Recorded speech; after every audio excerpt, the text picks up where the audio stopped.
Travail des théories générales du management. G2 phasé. Sujet: que font les managers?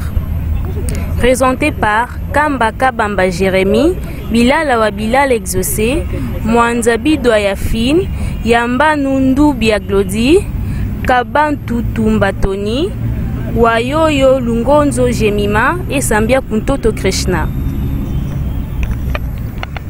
Introduction. Nous ne pouvons pas entrer dans le vif du sujet sans pourtant définir certaines bases essentielles sur les managers et le management. Tout étant centré sur les managers, il est important qu'avant la réponse à la question, nous puissions revenir sur quelques concepts primordiaux pour l'aboutissement à un bon travail. Avant de savoir que fait le manager, nous devons a priori savoir ce qu'il est. Un manager étant celui qui a la responsabilité d'autres personnes.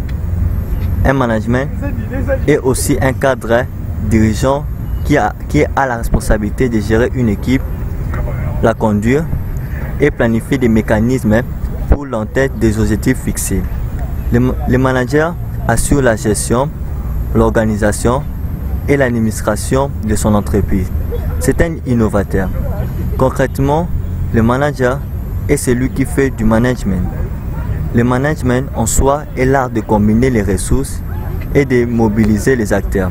C'est un ensemble de techniques liées à la gestion des personnes et d'une équipe.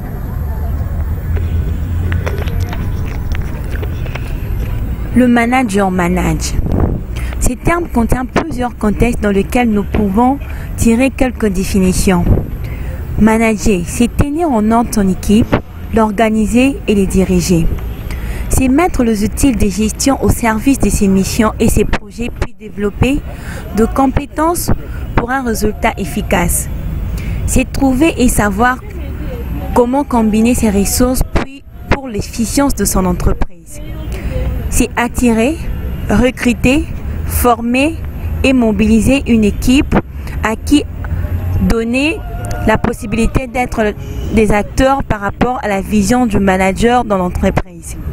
Après avoir défini ces concepts, dans les lignes qui suivent, nous pouvons répondre à la question « Que font le manager ?» La question n'est pas de savoir qu'est fait un seul manager, mais de 3 managers. Le top manager, le timbre de direction. Le middle manager, le timbre de collaboration. Le fast line manager, le chef d'équipe. N'oublions pas qu'un manager est une personne qui, selon sa position de l'organisation, dispose d'une autorité nécessaire et de moyens appropriés pour organiser les travaux et coordonner les actions individuelles. L'environnement moderne étant très changeant, le manager doit s'assurer que la gestion de son organisation soit toujours à jour et soit innovante. Il doit garder un œil sur la concurrence afin de s'assurer que son entreprise reste toujours dans de normes compétitives. Ainsi, nous comprenons que la question est posée sur un seul angle, mais sous 3 angles par rapport aux différents types de managers. Ainsi, nous découlons donc à 3 questions. La première question est: que fait le top manager? Le top manager est le sommet de l'entreprise. Il a la vision de l'entité. Il mobilise, gère et dirige les ressources de l'entreprise. Il tire son profit dans le travail de ses subalternes. Il gère les budgets, donne des directives, anticipe les risques, voit les tendances, retourne les situations en sa faveur. Il résout les grands problèmes, apporte les changements. Il est avant tout maître de son domaine et a la maîtrise. Un bon état d'esprit qui sert de repère pour les autres. Il observe et entreprend. C'est un leader selon Mitzberg. Il fait produire plus efficacité avec moins efficience pour augmenter la performance de son organisation sans rien changer de fondamental. Il innove, il dirige tout et il contrôle et démarre tout. Il planifie la réussite, fait des choix stratégiques ou tactiques partant des bonnes informations, selon Peter Drucker. Il prend des décisions et il motive aussi son personnel pour un bon rendement. Que fait le middle manager? Le middle manager est le cadre intermédiaire. Par rapport au sommet, il reçoit les ordres et rend un rapport. Par rapport à ses subalternes, il transmet les informations, dirige et coordonne les activités. Selon Mitzberg, il est l'agent de liaison, porte-parole de l'organisation. Transmettre l'information, assurer la hiérarchie et sa continuité sont ses atouts. Il met en relation les différents secteurs. Il motive le personnel afin de maintenir l'harmonie au sein de l'organisation. Au sein d'une équipe de direction, le middle manager est un cadre dirigeant. Que fait le First Line Manager?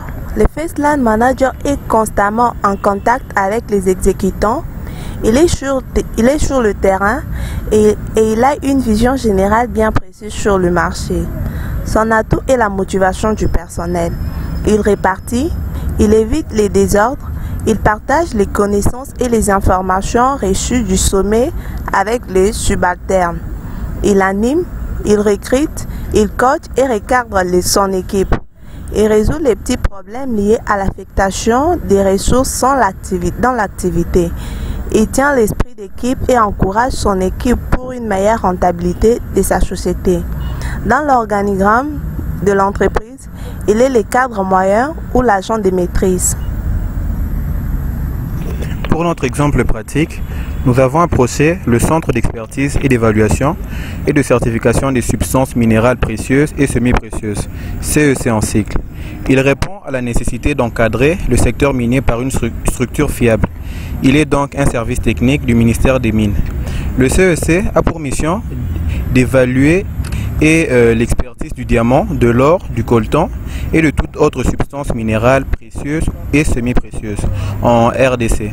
Sa gestion interne est organisée de la sorte. On a d'abord la direction générale avec le directeur général Alexis Mikanji Penge ainsi que le directeur général adjoint Pascal Niembo. Entre les deux directeurs, il y a un agent intermédiaire, autrement appelé auditeur principal, nommé José Kassongo. Dans le comité de direction, nous distinguons les directions ci-dessous. Direction technique, gérée par M. Mouawa. La direction des coopérations des entités, gérée par M. Sikumbila. La direction des finances, gérée par M. Lissasso. La direction des ressources humaines, gérée par M. Lissanga. La direction administrative, gérée par Patrick Niembo. Ainsi que la direction des études, planification et promotion, gérée par M. Yamba.